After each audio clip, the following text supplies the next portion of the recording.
Hello students, आज एक important topic लेके आए हैं यूक्लिड विभाजन प्रमेय। और लगभग हर परीक्षा में हर साल ये क्वेश्चन पूछा गया है कि दो संख्याओं को देकर के और यूक्लिड एल्गोरिदम को काम में लेकर के महत्तम समापवर्तक ज्ञात करना।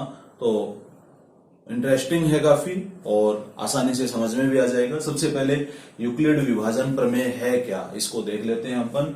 किन्हीं दो धनात्मक संख्याओं a और b के लिए q और r, दो धनात्मक संख्याएं हमें ऐसी प्राप्त होती है या उनका अस्तित्व होता है कि a बराबर bq प्लस r। यानी a, इसको आप सिंपल वे में ऐसे समझ लीजिए कि जब a और b कोई दो धनात्मक संख्याएं हैं तो b का a में भाग देंगे और वो भाग q बार जाएगा और शेषफल r रहेगा। q का मतलब है कोसेंट, यानी कितनी बार भाग गया, और r का मतलब है रिमाइंडर। यानी a और b के लिए q तो है हमारा भागफल और r है हमारा शेषफल। और शेषफल के लिए ये शर्त रहेगी कि जो शेषफल है r वो धनात्मक होगा और जिससे भाग दिया है यानी b है उससे छोटा होगा। तो ये यूक्लिड डिवीजन एल्गोरिदम और इसको काम में लेकर के जो इसके एप्लीकेशन है वो काफी इंपॉर्टेंट है, जिसमें पहला एप्लीकेशन है महत्तम समापवर्तक ज्ञात करना, दो धनात्मक संख्याओं का HCF ज्ञात करना। HCF क्या है? HCF और एलसीएम दो शब्द हैं जो खूब काम में आते हैं गणित में, एलसीएम और HCF। पहले इनका पूरा जो नाम है, एलसीएम का मतलब हो गया लिस्ट कॉमन मल्टीपल, यानी कि लघुत्तम समापवर्त्य। दो संख्याओं a और b का जो है ऐसी संख्या अपन ज्ञात करते हैं कि वह छोटी से छोटी हो और उसमें a और b दोनों का भाग चला जाए। HCF का मतलब है हाईएस्ट कॉमन फैक्टर, यानी ऐसा फैक्टर a और b का जो हाईएस्ट है। तो इस एल्गोरिदम को काम में लेकर के अपन आराम से a और b का HCF यानी महत्तम समापवर्तक ज्ञात कर सकते हैं। उसी तरह से जैसे मैंने लिखा हुआ a बराबर bq प्लस r, तो सबसे पहले आपने q और r ज्ञात कर लिए। केस 1 पहली स्थिति में हम HCF ज्ञात कर रहे हैं। HCF ज्ञात करना a और b का यूक्लिड एल्गोरिदम को काम में लेकर के। तो आपने सबसे पहले a को लिखा bq प्लस r। यदि r 0 हो जाता है यानी शेषफल कुछ भी नहीं है, a के अंदर b का पूरा पूरा भाग चला गया, तो a और b का जो हाईएस्ट कॉमन फैक्टर है वो b हो जाएगा। यदि r शून्य है तो हम कहेंगे कि HCF is equal to b। जैसे उदाहरण ले अपन 15 और 5, इनका HCF क्या होगा? 5 हो जाएगा, क्योंकि 5 का पूरा पूरा भाग चला गया 15 में, रिमाइंडर 0 है, कुछ बचा ही नहीं है। तो अगर r 0 है तो a और b का HCF खुद b हो जाएगा। लेकिन अगर r 0 नहीं है, उस केस में क्या हो? r is not equal to 0, तब यूक्लिड प्रमेय को फिर से रिपीट करेंगे। यूक्लिड प्रमेय अब हम लगाएंगे b और r के लिए, यानी b और r के लिए अपन एक भागफल और एक शेषफल ज्ञात करेंगे। यानी b बराबर हम लिख रहे हैं r1 प्लस q1, यानी कि b में r का भाग गया r1 बार और शेषफल बचा q1। फिर यहां पे वो स्थिति है कि यदि q1 बार भाग गया और शेषफल बचा r1, तो स्थिति फिर से वही आएगी कि यदि r1 0 है, यदि रिमाइंडर नहीं है, तो आपका जो HCF है वो हो जाएगा r, क्योंकि b किसका मल्टीपल हो गया? r का। लेकिन यदि आपका रिमाइंडर 0 नहीं है, यदि if r1 is not equal to 0, तो आप फिर से यूक्लिड प्रमेय लगाएंगे। किसके लिए? r और r1 के लिए। स्टार्ट। प्रश्न है हमारा 75 और 243 में यूक्लिड विभाजन प्रमेय का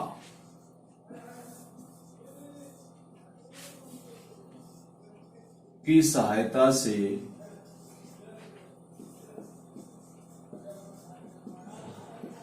HCF ज्ञात करना। HCF ज्ञात करना। तो यूक्लिड डिवीजन एल्गोरिदम की सहायता से 75 243 का HCF अपने को ज्ञात करना है। हम क्या करते हैं, एक डिवीजन का मेथड लगा लेते हैं जिससे आसानी से अपन इस क्वेश्चन को कर सके, और उसके बाद में हम यूक्लिड के तरीके से इसको लिखेंगे। तो 75 का भाग देंगे 243 में, तो अपन जानते हैं कि 7 × 21 3 बार भाग चला जाएगा, और 5 × 15 7 × 21 और 1 22। अपना जो शेषफल है वो बच गया 8 और 5 13 और 18 बच गया। अब यूक्लिड प्रमेयिका में अपन ने देखा था कि जो शेषफल बचता है उसका भाग दिया जाता है बी में। तो ये ए है, ये बी है और ये आर है। तो आर का भाग देंगे बी के अंदर, यानी 18 का भाग देंगे 75 में, 18 चौके 72 और शेषफल बच गया 3। ये हमारा R1 है, ये हमारा Q1 है और ये Q हो गया। अब जो R1 है उसका भाग दिया जाएगा R में, तो 18 में भाग देंगे, 6 बार भाग चला जाएगा और शेषफल बच गया 0।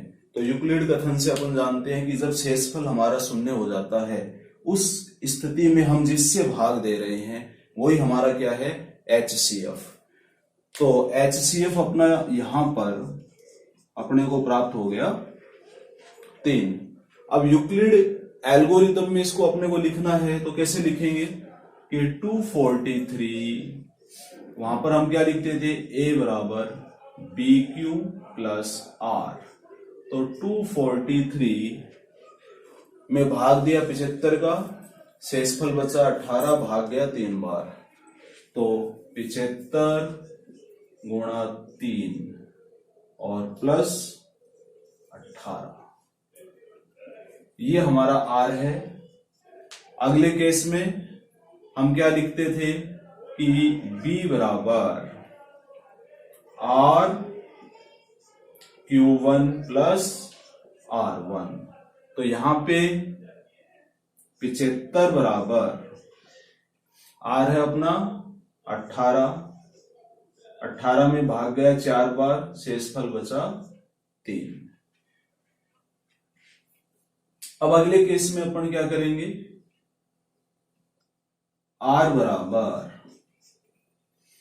R1 Q2 plus R2। R अपना है 18, R1 भाग दे रहे हैं 3 से, 6 बार भाग गया और प्लस 0। तो यहां पे अपन क्या देख रहे हैं, शेषफल 0 आ गया, और जब शेषफल 0 आ जाता है तो जिससे भाग देते हैं वही हमारा होता है HCF। तो यहां अपन ने भाग किससे दिया है, 3 से, तो HCF हो गया हमारा 3। तो ये यूक्लिड एल्गोरिदम से अपन HCF ज्ञात कर सकते हैं। इसमें जो क्वेश्चन है वो दूसरी तरह से भी पूछा जा सकता है। जैसे एक क्वेश्चन आया हुआ है कि वह सबसे बड़ी संख्या अपने को ज्ञात करनी है कि 245 और 2053 में भाग दें तो दोनों स्थितियों में शेषफल 5 बचे। तो इस प्रश्न को अपन कर लेते हैं साथ के साथ।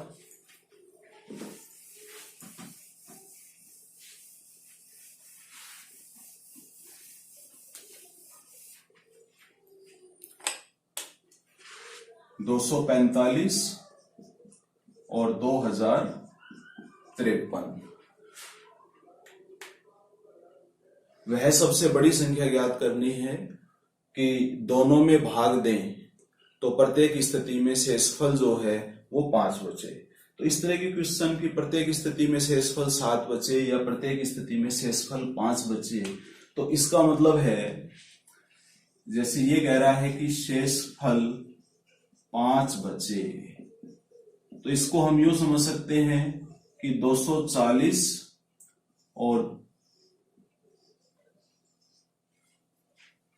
इसमें जब भाग दिया जाएगा, 245 के 240 ले लिया, 2053 की बजाय 2048 ले लिया, तो शेषफल क्या बचेगा?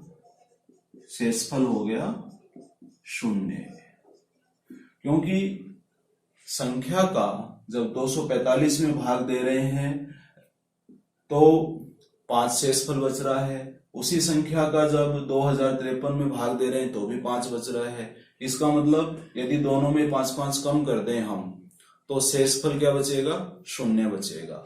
और वह बड़ी से बड़ी संख्या ज्ञात करनी है, तो अभिप्राय ये है कि हमें इन दोनों का HCF ज्ञात करना है।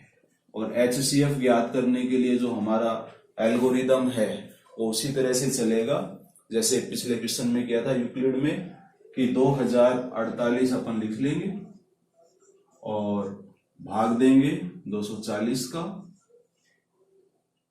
और भाग आपका गया है 8 बार, 8 चौक 32, 8 दूनी 16, 17 18 19, और ये आपका शेषफल हो गया 8